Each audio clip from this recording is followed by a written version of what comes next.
जहां तक सवाल आपने पूछा है, बनारस ही नहीं, पूरे उत्तर प्रदेश के अगर आप आंकड़े निकालेंगे और एनसीआरबी के आंकड़ों के माध्यम से मैं कहता हूं कि सबसे ज्यादा इस तरह की घटनाएं अगर कहीं हो रही तो उत्तर प्रदेश में हो रही हैं। कभी केवल छोटी बात को लेकर के, जो घटना बनारस की आप बता रहे हो, सोचिए जान ले लेगी उसमें। ऐसी बहुत सारी घटनाएं उत्तर प्रदेश में देखने को मिलती हैं आए दिन, और इसलिए मिल रही हैं क्योंकि जितना पुलिस विभाग है वो पूरा का पूरा पुलिस विभाग साजिश और षड्यंत्र करने में लगा हुआ है। कोई घटना अगर की है, मान लीजिए फेक इनकाउंटर किया है, तो फेक इनकाउंटर के तार जोड़ने के लिए आपको घंटों साथ बैठना पड़ेगा। क्या आप कल्पना कर सकते हैं 3 साढ़े 3 बजे फेक इनकाउंटर हो और 5 सवा 5 पे आपके पास प्रेस नोट चली आए और फिर तार मिलाए जाए, बैग कहां से आया, मोटरसाइकिल कहां से आई, नए कपड़े कैसे बैग में मिले। और मैं समझता हूं अभी भी व्यापारी संतुष्ट नहीं होगा।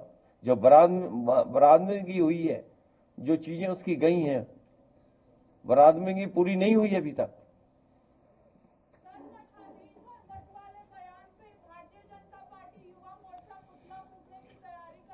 वो तो बहुत अच्छा कर रहे, उन्हें तब भी करना चाहिए था जब किसी नेता ने ये कहा था ये इनको मारो जूते चार। तब ये साधु संत कहां थे? तब कहां थे ये साधु संत? इसमें किसी को बुरा नहीं मानना चाहिए। और आजकल तो गूगल का जमाना है, आप मठाधीश का जो एक्सप्लेनेशन देख लो उसमें गूगल में ही। क्या गूगल के खिलाफ भी वो लोग जाएंगे कहीं और? क्या गूगल का भी धरना प्रदर्शन करके पुतला फूकेंगे आप लोग? सर, मंगेश का परिवार आपसे कल मिला था, तो क्या उसकी आगे की कानूनी लड़ाई और या राजनीतिक स्तर पर लड़ाई आप आगे उसको कंटिन्यू करेंगे? कल पूरा परिवार मिला था और जो सरकार कह रही है कि इनकाउंटर हुआ है, परिवार के सदस्य बता रहे हैं कि रात को उठाया था उसको और 2 दिन बाद उसका इनकाउंटर हुआ है। तो कम से कम परिवार से वो सच्चाई जानने के लिए परिवार से मैं मिला था। अखिलेश जी, आपने कहा रिकवरी नहीं हुई, डीजीपी दावा कर रहे हैं कि पूरी रिकवरी हो गई है, जो सोना बरामद किया है उन्होंने। पुलिस के डर से सब कह देंगे हाँ पूरी बरामदगी हो चुकी है।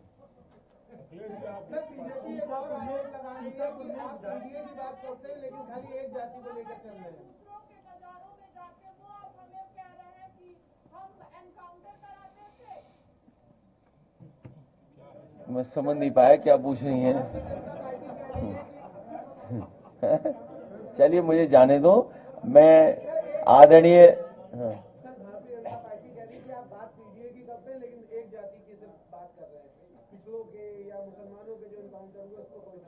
जितने भी इनकाउंटर हुए हैं समय समय पर समाजवादी पार्टी ने आवाज उठाई है।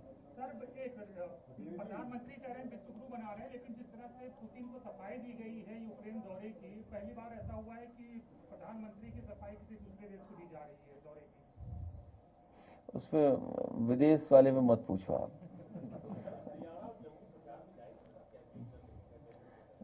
पार्टी के संगठन के लोग बुलाएंगे तो जाएंगे, क्योंकि 370 के बाद पहली बार चुनाव जम्मू कश्मीर हो रहा है, इसलिए समाजवादी पार्टी लड़ रही है।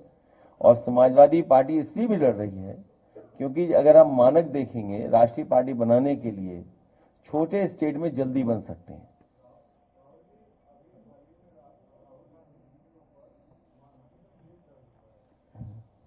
मुझे लगता है यहां भी हमारे ऊपर भी मानहानि का केस दर्ज होने जा रहा है।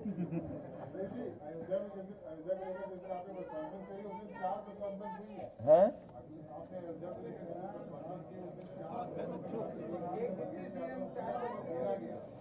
देखिए, ये हमारे पत्रकार साथी बहुत महत्वपूर्ण सवाल पूछ रहे हैं और उन्होंने ये कहा,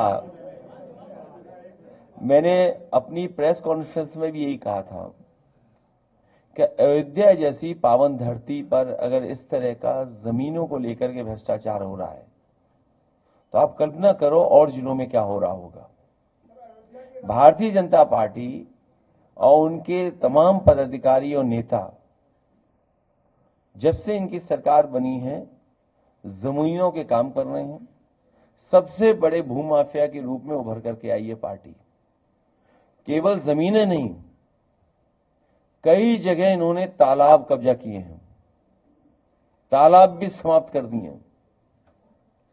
आपके लखनऊ शहर में ही कई तालाब खत्म कर दिए, वहां प्लॉटिंग हो रही है। तो बीजेपी भारतीय जनता पार्टी नहीं, भारतीय जमीनी पार्टी बन गई है।